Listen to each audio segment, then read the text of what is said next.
TV won fe eminstrotri Ago chami kenyeme ni banyede omanye ngbeje gbomobi ni otu Isbon TV okuleje dromo na mene nwe bie eko ni wonda cho feleshi ake dromo na ikabofen ye wala mleni be kukufo peji akeshi woye bie ni wabasisu no krede koye ni iko koyo minsaji ni ete no wafe uchi ya minsane shidani maji cheme kenyeme alo chekenye ni kawana saneba kechon neke ichone alo ni femo ne ye masimo ake nkeneke igbe ne ada cheme issue wo kon chef Solus event catering services ye kolegono ni amini awo ata keji ibale ni femo strote tamo yala gbewo ke party femo chobe ke chef Solo ni kebo ayi ye gbeja no to na ye ni fe ni otawo kegi onye couple fi opo ni o se kolego no chuchu mobile ni bia ne afile totale ko yojo ke ba show ni show na gbe chef Solo ye jeme couple abofo no ni o ba na ni oye ye chef Solo don't promotion gen ka ba keke oye business mo mayibo ka gba o hina ke la ba don't promotion ke la ba wedi aba chosele na ke la ba ma kotoku family ni e ba no akotoku ke ko le denche wala ni e ka kekele mangana ni e ko asawoku ke okume abi fe ade those passes can cover ke e ke shito mumlu e ba wajala yeri stroti ni e ha ni fi stroti no kaji o tawo ni o wasomo o fi tutu e mo ma da ke shoni ba she ke shito mumlu ne ekono ye wajala yeri stroti those spices ni e ba fe oni ni stroti Golden Beach Resort can cover ke shi kaji o tawo o ya to ye wo gane ni di capital ne Accra ye kolego no ni amene eke mobile show hie ke hie bo mo da ke show o wachi o benka ma ye gbo ato ye stroti ni keji o shejeme o mi ba show keji ibale o security kwamo na agbabe Golden Beach Royal Resort ame ni eni stroti ame ye wo shante ni dan ame manse ni atole continental dishes agbene ke o tawo ni o boloko ame gym ye jeme ame swimming pool ni obanyo coming keji la chancha bo fenile ni ojo ogbomoche cheme ni ko wo ye Facebook e Instagram nyeta shi be mi ni maje che kenye ni wakame bana saneba kechon LGBTQ+ ne ni eyano ye social media ye kusumi bena ni akasho wakwa ye jeme shingmele to ane obakwa ye jamo ni di Islam jamo ke agbene Christianity ni di Christopher ya jamo ya be konklo mi obakwa ye mlana keke wasa wokwe ye kusum bena boni afi ni fe mo ne fe aye emu aha mi kebo chekenkele ni majileko machon di station officer 1 Alhaji Ibrahim Kofi Bruce Atubai Mosque yemiyo nicha enoji owulanga Miriam Akwe Kwate Akwe Miriam Kwate Akwe Life Impartation Outreach Ministry asafo mami dile ni trakeshi e fatalogy osofo nupa ni damoneke asafo ni na che kenye mi banye di manye o wani o wanjo mi na registra ma kashi dromo e fa e anya baba o ya nkwale bo e dromo yo che ma so ma kashi waje shishi kage ono ake Alhaji ye Islam gbejano to na kagi mo alo yo esusu akeshi yo be di money ena so mo ye mini Quran yo okechon neke money Bismillahir Rahmanir Rahim mada wo papashi ake hamine kengbe kifi ake dromo na atani mo de bo ade ekeni efeni big gbejano to mi ka ba Quran mi Quran kenkeni lelo eyo ekeni ka fi anye nibi tomokolo yi shobara shi suba me bonu ya bia ne koleko efi nyumbo emegbe ni yenyu amejuame ye Islam amegbe ni yenyu ajuame shi amogbe nnu ke nga ajuame ni ile twa ke keke juelo eyo no ko itu eke ebo Islam emegbe ake bi oji make nke nyi yo ba yin eji aram eji woni hini eji aram eji ni hini keji ake shi bona fi one ke Ghana ife to Islamic country mene me aba chabu na watu ametefe na mbago ewo Islam emme na kaimbe na kanwa me hiyenyo le hungwe kan ma an shameno ni muslim jami ni Islam kan to ko wa chabu na watu amefete ni amegboyi wo to no bi onele gbe ko kure me na kan ye Islam yo Alhaji Ibrahim ye oyo momli Quran emegbe ake yo aju ehe atoke nyemeji amen dabi kenya ke beke bita no ato ake ko ejilele isana mta ka ame baraka ka ame she yo na me leyi ye be Anthony Islam ti ke yo po wa mi she ti e cho yo njo ke o ko na po no ate ka fla anto ma chema gbe to mo ko ate bi alo ko te bi ni no wa ke be no ko kuleba e na yo kenya nyemeji e kra me amena ka imbe mo ko me pe ba juwe Islam nu pe wa juwe shikem ni ke ngalo wa ni wo juwe mi ne o wo no na cho ko di kan tema ke o inga ne ke alo yo ba ke wule ne ke o nye wo fi na kan ene wa me na kan be ni wo no wo ni aka ke te parliament na check be ko wo nu ko po ejele mi da kafla iko pa Quran mi e ko wo ka fi no ko lo nye fi kafla bo ke o ko ejele po lo le ko lo na me bo na wo enyo na me ko me ina alo na to yo ka yo na me ko me ina alo to nu ke na me ko me ina shabe ko ni college na gba na ya bo na me be wale atun boda me fo nu wa ko yo chi yo e ko yo inu e ko ko ba anoda nokoko no kwemo o fa ne ko to shi fu no lo fu fi nyeme enyo lo ke du ade wo mi lo bon cho o fa na wa na fu na wa yi Davida she ba fe kon na ka no ko lo du ade lo wa du bi enyo lo ko bon shi mo ko ko mo ko wa fa mo ko yinyo e dey wo kafla don wo fi o ko e wa ko lo ya yi no wo pa fa Islam ke Quran emme ne kembe imba Islam ke Quran emme ne kegbe ake yo ke enyemi yo tetepo aju ame keji amekun amewa ameni shiete alo amete tunase shiete Islam jamo emme gbe na kan o wula na Miriam kwate api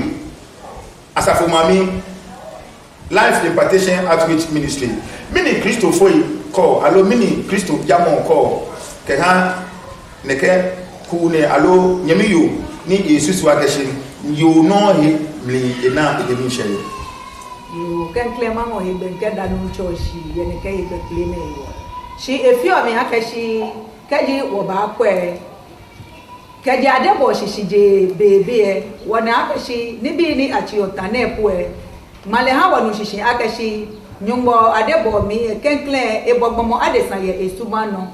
nini ebo amepo e nu kayoji meni ebo nu ewo gbeko eme ni yoko bana enya na le nyo si o moko ye ewala bi ne ba ka na kan gbomo no ji moni e ba anye ni ekele afe na nyo alo ekele ahishi ye gbeko no le e ka nyumbo mra pa e ja ka shishi je ya debo mi nyumbo efe le na kai ni to mo boni wo yu omo e ko lo ipo ni wona ye wo sate bo be na kan shini gbe ona ko ikoda alon te ke nyemi alon te nu loyo ona ko nu ke nu na kai da shi pe ke obana ona ke shi e ko alon te nu ke alon te yo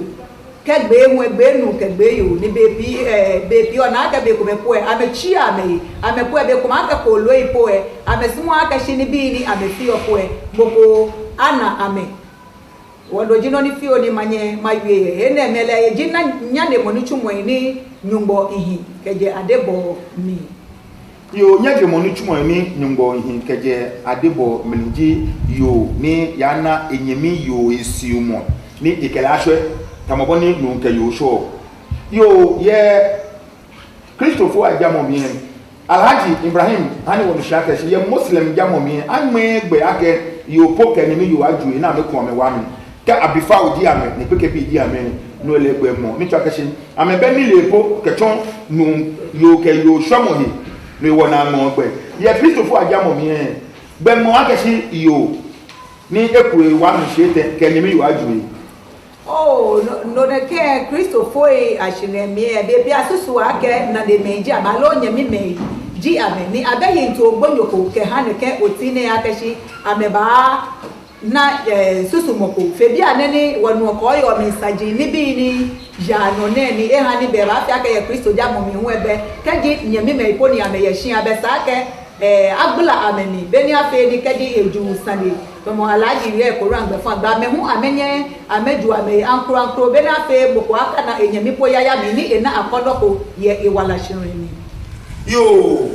nyame ka chame ni ko Facebook, Instagram, YouTube, Twitter no enu osiso oji akeshi yo ni ena enyemi eyo siumo kenu ni lewe na siumo ke agbene ake bisexual mokometo ne eke yo ye ni le no eke no le ye tamo engame agbene lewe ake transgender nyomo ebominu shini itashie mi susu akeshi yo jimi no maya ni ajie inu heye jeme bona fe ni aha mi yo no ni mayin shina kan akeyo shije enu Alhaji Ibrahim ofane mi ba wono fi o ye koram shidamu na amegbe ni twa keshi ehin akeshi nu ya nasumo a enyemi nu keji ebala keshi ye adebo ni amri keje Genesis wole akeshi nu gogo nu kayo ni efi amewu kename no keji ebala keshi mmoko ya na erumoni eha enaniwe benwele no ni bafo chole opposite sex ake nu ni na henumoni aha yo ni yo le una henumoni aha nu te eba palete ni yo ana neke henumoni ni kulesa ni nu ana aha yo ni yo ana aha nu te eba palete ni yo bana neke henumoni ne aha enyemi yo oyo ado go alhamdulillah ken ko ke shida ba hanimo ya ke yumbo leji ni le ke onna ndoko na kan begbe me mo go yi ya me mi no ba ke bona kan nyumbo e ke wo yo kron be febe no ba na yo ne ba sumo nyimi yo alo ke ba fe no ni nunga yo fio yesami ne ake ka fala to na ka me ho lo ame he le na ka yo e alo na ka nu e ni nu e che e nyimi nu ye wa mo he ake alo mo ame wo ke shpo lo mo ame iso ike ko ife lo je ade bo fe lo mo ame ni amedi e je e to na me gbe gbaro ni mo e pa na me gbe ame nyeme ka me che me o fa ko mo bo lo mo ni ni o se ka o ba wo je ami bo e ake ka o na yo na me feel like you can me you na me ame na bole no can you na me na bole ka ame ye ka salam chief na me ka yo ne ka ye ni ko na me ka no ne ka no ka alle no ekule imam di mishinga o twa imam munche ni ekule imam ta cha afero ko no ti alo so fo dibo o ka lo go picture akeke gbo ka do mo se no soli akeke mwana le ko ni enyu mwana le ko na nya atole ka fi na kan ko ha me ko le me bo na kan akebe febe ye shpon mo ke shpon fe lo mo ame no ka onna no ji mi ni ke mi na ye no mo ni mi ha no be kafla isha ne ke je ntomo mi ya go ne nje ho ko lo e ko ai e ke china ko wo bi lo ame ni wona na me mba ko bo haya me family tu na me ya mi wo nje ke kafla china ko no me ha me gbe ko ko na de sa wo fe ne kafla be o je gbe ma mi wo mo wa ke ji be ni wo fu aye wo fu ama be ni wo yo lo wo so le wo ha me ni ma cha ke ya moni o be mo echo abosamu o so le wo han e kokko be ni abosana na Yesu Kristo gon re ke ekoto hia le ke o male ayu o mo na yu ke ble ma wo honse o ta ke so le so na sa no wo se wo so le ken do wa pa o che me ke o nyeme ke o me ni o hia fe on fai ni be ko ame wo wo so le ma ke be ka na me ba cha me akadi ame la ka me na abosamu ame bi o be ame ke wo do fi o ashu fi fi o do fi o mi ra fi o ke miliki fi o e ke wonye wo shia na wonye wo chose ame won pa fai kodi eneni hini ke ye shia lo mo ba shia no ya ba shia shole mo ba shia won pa fai no ya ba shia shole mo ba shia ye ne ke mo ko beto na ni wo o fa ne ala di ke bi ko ran emu egbe akeshi akemone anunu ye kopo ko mbemi akela ye ni ye tinsi ko mbemi akela ni ka ko mbemi keji ebe ihwale tetepo akaslale keji egbo tete poe imam ko alomko aka fule aso je mene woji o wo sateji o fa ne no ni yo beji bogegbo na to ko muslim se da so wa aha wo se mo wo so le shienu mo jina mo da bogegbo na so ra ko cho so wa so le mo pe wo na ke juma na ka juma ne o ba na ke shikote juma no wo mo shi o so fo fin so mo tumi afi pupiti wo ne je me no wo do mo se o ba na ke so wa ni le pe imam be do mo put of food there the ba wo se mo for 1.5 hour in fact na ka so ayi a chon wo coffee ni keke ma ke ngboja ma ja e masala chi na ja e so rocho ni no ko te o ya fe pe ya ke o ba no nyemi ake mena ba shi jamo o ba ja e hia Quran ke ila le dina amanu wa bile swaliam ka ho ye ke tuni o na kan bile so wa ba soli na ke wa ke shi won pa je fai yo ke yo ke de ke ye wo ye ji musu nunka de ke ye wo ye ji musu ko bi e chomo amerike o ke da ke shi ake we de me fe ni won gbotu e wo shi e be sana yu he ke je wo yi bona fe ko ko kafte me de shwe ke o ko arab se ni kan e fe ko to arab country ni wo shi ke o use sharia ke o ko ya ju je mo le ko ko ke shi ju na la ke me ne ju lo pana alo panaku de aju e ne ke ju afu mi le wo ko na ke yo le mi ba bo le ke I mean ame yibi na ba fe mi ni na ka ba yo wa no ke o je le ke jo te ko na ke a ko le ke blema ko ni mo ko fe le yi ata an me se te alo afu le fa ne shi mate o ne fe musu ni kafla ke ame bu akunta ke ame ni me nyu kafla ame che ame hi ame se ko aname ke ame nyeme alo wona ame ka me do ho ame hi na me fo ne fe kafla ko fi ko wa mi na wo mo do fo de ko wa mi na ke do lo ye ko na wo o na ke be kafla be ko lo ai be ta ka mi so wo ya yi ke nyumo ana di san ba da nyumo be na ka no kafla ke wo ja na gbe ba ja wo be wo be kristo fo ni ojibu wo na me ni wo aso mo be na ke kristo nu chumo ni ne wo amenchi nyumo nu chumo na in short amenchi adebo na kele ka be so hinke yeso hinke yeso yeke yeso anna ba fe islam anna ba fe christianity anna ba fe kusumi bo ehia hawo no wo be no ko wa me ko ni me ni ba fe me ni wo ba yishi no wa ni o ke fe jamu o ke fe so o ke fe islam o ke fe kusumi wo ka ma yishi no wo be boni Quran shi da mo yo ja ke shi sana yu ko ye gbeme na yi kaji ameya ne ke islam ameya islam jamu nemi na me ba juma na me nu na me ke tun ne se na yu ame ko ni me ko nklo me akakwe no ke fe ni kase moni ni ame ke fe no kwa moni na me ame bote ne ke nyemi yo Mariam ye Kristo bagya no to tenye fi o ne ke me ne te ne susu akeshi nyemi yo ne no le no ne ke bomo akele hu ye Kristo jamu mi e shi ne ke gba me ne fe kenkle o ba ni iwe nje shi iwe no kwa akeshi adebo mi de nche nyumbo me ni ebo menyu de wakaji yo ke enyemi yo ye ne ke gbomo ne eji musundo ko kaji wo kwa malepo ni wo po ye mose wo ni ji eten icho ni make panyo kuku je ni ji nyumo enyo ga chi no ni ji nyumo enyo ke eten le nche ewe ni ona kashi manomi e ka kashi o kanu ko akawo ta ke boni agayo ko wole ni njilu ona nihi ni jilo ni ka ga ahin doku e alaji yue doku no ko ni ahin e kanu ya ba e ke swele mo ba na kan ni la ji o ye sate ake adesan ye nyungbo jamu mi e wona ke gbe me ne taji ameye nyungbo jamu mi lo na me fe ni ye me ni yo mi le che e ke lo mo ba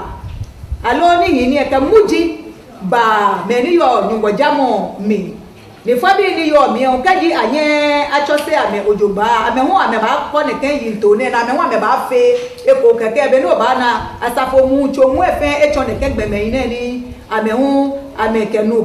yo ka yo eja ke ejini ni ka male ka ya hin loku e na kan ni ele esadi ayai sani wa wi wo ikeje to mo bona alaji ye shi Kristo fo ya gbe onyo ka ko ya chi ame nse alo oba hwe ame shalaji e manomi aka oba hwe ame shi wono mi lo ba bobo dake oba so le o ha me do kwa ke chake moko ba nye e balo kaji ame ame egbe hu nyumbo ba chake mu aba eja ke nyumbo nyo ni fe efio owula kwate akwi mini bahani bomo nu asisu akeshi enyemi nu pe ibana mi she tamoboni nunke yuna minche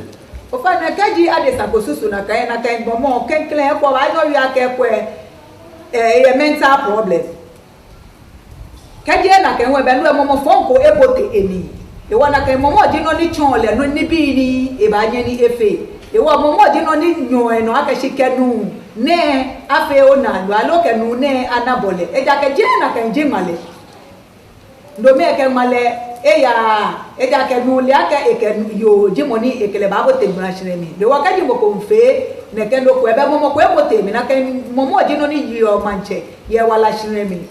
ni sani na kai momo ateshi ashi na kai momo ko ni na kai momo ashile keji le nga ibele na kai momo hu ba nye eshile shi keji je na kai le na kai momo ba yi e ja ke fe yi ake na kai e ja ke fomo supo ni yesu ku ake fole na kai fomo su wede nche ehe wo mi eme afa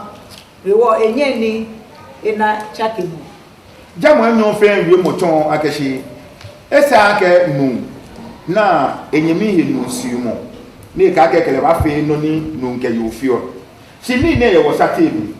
ni ye alaji na we mo na twa kese be mo ko ba to mo gbo ye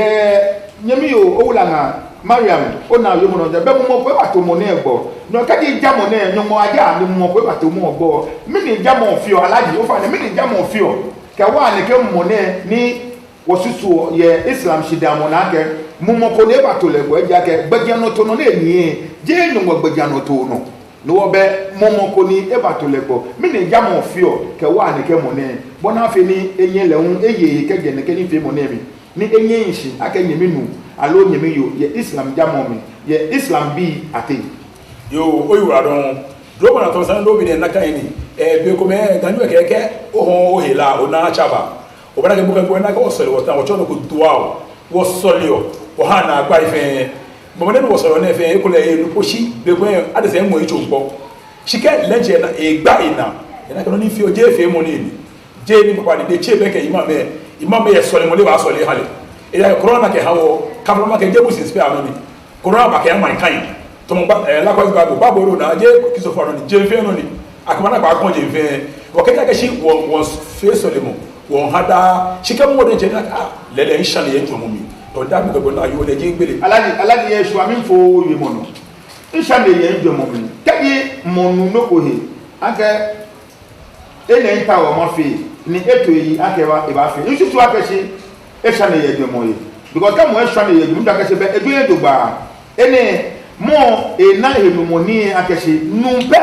ni na henu mo ni ihale ake inkele anashomo shijeyo efe mi ake shanye mo ye mo de mo yo oyiwa don gbomobi do na ka wala ko kakra o ka flo sebe ke bi dun wo yiyo shike me mo ba mo ko e ka chu mo ko shanye ye domo mi odo e trange sande abi shanye ye domo mi e die ni papa e fi ta mo no wo fi o ne die ni papa e mo fi o shanye ye domo mi ke o shanye ko yo me sa do fi di papa ke no ni sanye afi ke no ni sanye mo ba bai ke no ni no ya ba bai chwa do shanye e ade sa be ke ko yin ko do fi no e ka bon bi bo fe ne sande bi bo e wona ka obi aka no na me fi o mo bi fa ama me fi no na me fi e yilo we sha ne ejo mo mi je ni papa ni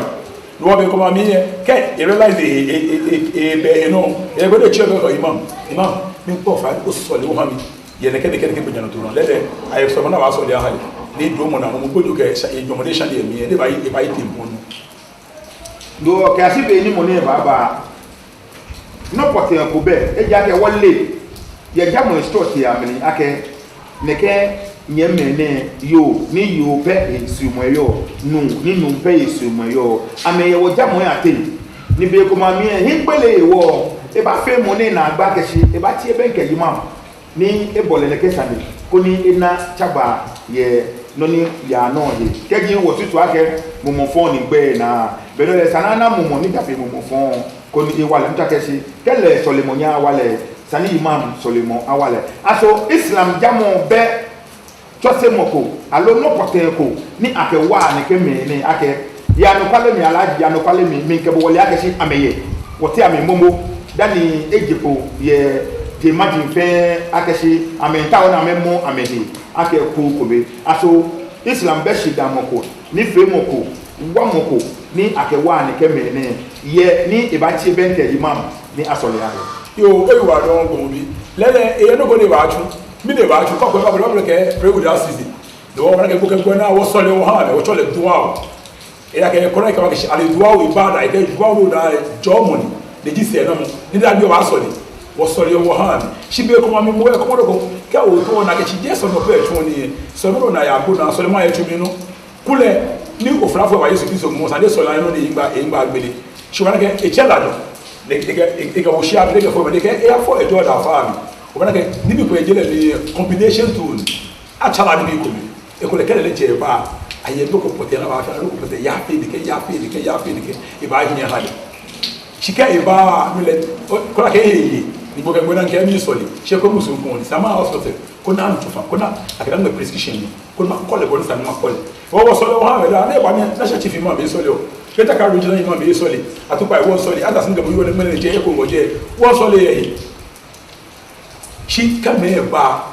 ona ke be ko ma mi ka onye ka no nyose ko se ba ko fuidi ka for imam na imam for na mo ye no ba soli ale da ko ke buena yo alaji oyi wala don tade ti o ban ke imam da bi ke buena ke ha solimo e ja ke shi be mo modino ni gba mo ne na yo Ola na Mariam, ye shi ba mi ni di asafo gbeja no to. Ke ha moko ni ye maleni okale ni di mo se wolo yi choji ten. Mo to wolo ni ten. Ni wakale ya keshi. Esa ke mum ke mum na pole. Ke di ibala keshi moko na kan ye asafo mi ni di asafo gbeja no to. Ni ye ke wa mo ne. Yo, mama bi o fa no yo adon. Ken klene ke bomone keji e asafo mi ni ayose beke bia no ni atafoni afi oji acho etuese ni akole acho etuese be ni afe ni shine ni eyo mi enye ni ekwe ejeni shi be bia ke adesan ihu e kaji ote etuese chemo ni o chelo jogba solo no ni ba ke ina yoko e ja ke chona ke ne ke gbomone ne ke sumi eyo ni sani enye ewiye keje ni e ja ke Jesu ko ni ke no ya ke shole mo baba ewala mi we wo kentle kejile efa enade keba alo ana atapo ya igbe le chole ni ewo le na ake no ni mi le yin ejie ekeje ni kejile hu eke eti ha e ba je da ke bible fo ha wa mi sha ke chi tu ya ke hio ayo na ke na Abuja jio e wo ni o che suese ni enye ehe ewo ni ele ke jaje fo le ba mi po e nucho ke e sha ba kele ne agbene e ba yen loko efele ba je na tension ni eyo mi se kaji ache etuese ni ekole mi fun e belu ele enye na chake moko ye chire ni eyo mi e wo be bia ta fo bo e moda ka na kan gbeme kaji na eko e ba fe se to mo mi ne kan sa fo en yo se ko loko na kan ye mi ake nu ko ye si wana ye akuche ya mi bombe fi eko e ona ko ya kucho bi ona ke boni eyo na kan gbomo ni de fie wo susu ake wo ba wu ame na de na fie ameje na kan tuban ti ko te le wie mo mi o ale le chon be fi wo keke de fie ame ko le ye mi fungle ndo we aye ebuwa iwa tapo be do ko pote apart from ni gbomo le nche ni abache to ese keji ehe ewo mi ake no ni mi eyo ni le hu egbe ye le keji osopoko alo hien yen lo ko le je mi na kele so le piti o na ke no ni fi ole ba yen esile ni eye yo ba yen sile ni eye mi twa ke se ye jamo enu fe na be ni fe da mo ne no ake jale genche efa yeli ke bua mo na le dan jamo e ayi abu ale to mo ne ke mo mba mo kuna won sisu ake se ni jamo ene mo jamo ni abana no pote ni sani afi ahamo ato ni Kristo jamo eye bi na kake mboko ye ni e ba tafu emi alo eye jamo me ja kesi ka wote manhye mo ye jamo emi oni wotiso na ye Islam ka wote manhye mo wo hye wo amofia mo ye Kristo fu ajamo mi ahye wo amofia mo sika e ba na ke mo ne ba e bo hye mo tuwe ni e ba asafu emi ni ye wona awie mo ye jamo emi oshidamo na susu mo dia keshi be mo ne mo fon e ba gbale alo e ba to ni ka mo fon ye mo ko mi e bele mele wa ke mo ya atake no wa ke ba sibi ane mene woni asafo alo Kristo jaloi alo Kristo fu ase ile anako gbaja no toko na ka ba wa ne ke ku ne alo mene lololo yo na kai no shi ake adesa no de show le lo ko shi gbemi na ke gbemi ne asafo etoko gbaja no to ha po ane chito mo bonu obi akaji adaje yi sande papa ajon ame ni emiye sande papa se ne he eyi ne fe na ne keba le hi eyen lo ni yo apo eko osopo alo lidako ni yo ekele ba bote male ni ka jo male ko ya mi e ba nu lo ko shishi ni e ba ye eyi ke je na kan ni eyi se ka ji le momo ni ajaje sande papa ajon le e mo mi alo ko enye sa de papa se ni eba be no chumo lolo ko ye ni sa ni echuo no me ba ha ni eye ebu ale de ba ye shika je ke ha nwe no ele aba hie yue mo ye he ife to mo bodo ya ku ti ani Islam bi hie Kristo fo ife hie chi lolo eke ya ku eku etu ekeke nu shi efe ko ya ke e chake eshire mi e no ele no ko be ni asapo ba ye fe ke ha le jale de nche efe ya ke e ta o chake mo ko aba iwala mi no ele ke di efe na kan asapo yi egbe fan gbe no ni e ba fe ni awale ke sole mu e da ke sole mu di no ni atefi ono kan no sole mo di no na ke fi ono chemeni ko Facebook, Instagram, YouTube, ke Twitter ona ke shi no gbo e shwa ni e channel fiu do ke di ono noise ye background ye heni water ni wo ke ni fe mo ne ba ha bo won kwa fa ko ni onami o ha wo fiu e ja ke shi wonye ni wochi obuade opeleje ni mo kadi ye igbeja no temi ta ga no shoshi ni ha me kuma ni mpo ba wonye wo fe ni wa don akashi ni ba nye wo me akashi no mo chele fi to do kadi ale no ni ye yue mo se onu no insitu mo pete fi be no le no gbo eshueshi ye akucho me ni wo yo ni wo kani fe mo ne ba bo yo Alhaji Ibrahim ye shi ba mi mo fon ba mo ne na ye wo certain wole poten akashi me ye ni aye amefomo gbegiano to na no gile si eni fe mo fe tamo yo gile e fi eni tamo du jamo enyo ne inda ko bo se kenge yin ba wo mi e fe mi akechi ameke ba jamo ye tamo mosque ne ken ye na no se mi mo nte mosque da ni je awusango alo je Islam jalo jimi se ya na ko ye jeme ni yeso mo tudia mi lewo e ya mi awon na do ba na mbokobe ye jeme kedi e bala ka si mo na ni afole na ka jibo ni e fo mo so yo ye Islam jamo ni e ji ni ti afi o mo ne te yo oyi wa don go mo bi e fi aka do mo na ko wo fe majority wo fe ne jono chemeji wo sha fo bo ba be kulo acha ke ye e ba je ba ka fo mo ko de ko le fi eni to mo ma ke ko jo bi sa alo whatever she ko le ka me nyi e ko nde cha ya ka adebo ni loko be no na apa gbe pe ye pe ji ne te fi e ka fi ni hi ni she ko le afole ko ko e ko en mo chuwe e nyoto mo yu e nyoto mo ni la ka ba wo le nga agbere mu to ndo ke ko me gbe shi aba so le wo bi bi wa so le wale wo corona e ko le ye wale wa mo ji de miracle e corona be ni stratu yasi wa yo kan wo hale ana kan hale bu ke go na kadi de lele afole la ka mo shi noko mo fon yo o ya e ba do fu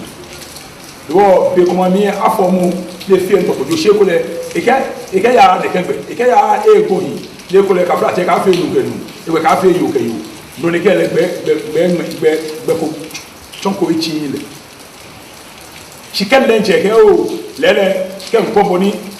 fo yo mti yo ke boni nduku yo iyagu ni ma chonu ma cho yo ko ni kafla no cho ni yo yin ni mo fe le ke dore no wo ye ya je fe na gba ni pe abaje be ro le fe musu no ele no je ni ko e go o fa on da wo shi o le kele ka wo du me ya fe ko le wa wo le yin a akedo lo afi na gba ni e da ke shi pe ko le bi e fo ko bi ke agba mo ro ko ba yin wo se ba ni shi da bi mu ni ya mi je alamagu je ka mu o ehi o yu adon chame ka nyame ni ko wo Facebook Instagram yani wo she wo ke ni fe mo e kenkele no ba wa bi ene ni mene ochie ne ke gbini eno no wo ke no chamo enyo ba ba ni wo ka ba hanye kule kusumiche ke agbene mla gbediano to chele won fataye se boni je shoblotu ni nugbone fe wole ina agbeni iba ke nyumo asmo ni opulejingbo awo yegbe mene ochie wo ke eno chamo baba ni wo abo aneke mene fe na ni wo ba fele emistrote wo hanye Isbon TV, wọ́n fẹ́ èmi stroll tree.